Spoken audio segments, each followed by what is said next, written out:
উফ, দেখো মা, ও কি বলছে, ও নাকি কাল থেকে আবার জবে জয়েন করবে, আর কি সব ভিডিও টিডিও নাকি বানাবে এখন ইউটিউবে।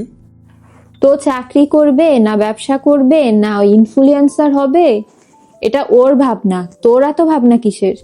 তো ও চাকরিতে গেলে তোমার বাসায় কে সাহায্য আমি কি করবে তোকে কাজে? বলেছি আমার সংসারে কাজ করা লাগবে, এই জন্য বউকে চাকরি থেকে বাদ দিয়া ও সংসারে বসে বসে কাজ করে দিকে না আমাকে? ঠিক তা বলনি। তাহলে তাহলে কি?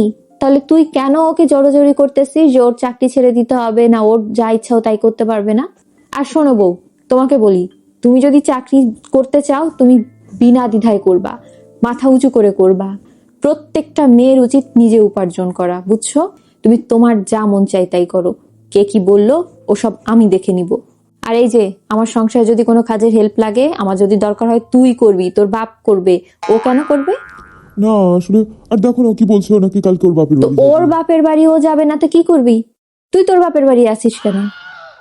শোনো মা, বিয়ের পর মেয়েদের না দুইটা বাড়ি হয়, একটা বাপের বাড়ি একটা শ্বশুর বাড়ি। যখন মন চায় তুমি এই বাড়িতে থাকবা, যখন যেই কয়দিন মন চায় আবার বাপের বাড়িতে যায় থাকবা, যেটা খুশি ইচ্ছা হয় করবা। ওসব টারমিশন নিতে হবে না। বলতে পারো মা আমি যাচ্ছি বাপের বাড়িতে এই কয়েকটা দিন থেকে আসবো, ওইটাও বলতে পারো।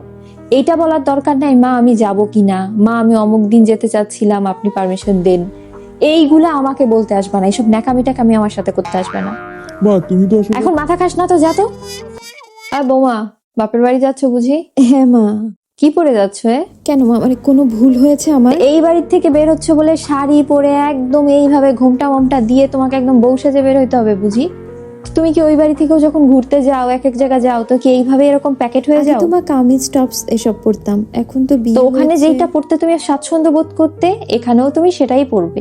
ওই বাড়িতেও তুমি যেমন মেয়ে ছিলে, যেইভাবে তোমার মা তোমাকে রেখেছে, আমিও ঠিক তোমাকে সেইভাবেই রাখবো, ঠিক আছে? যাও এখন সুন্দরভাবে বাপের বাড়িতে যাও, ঘুরে আসো।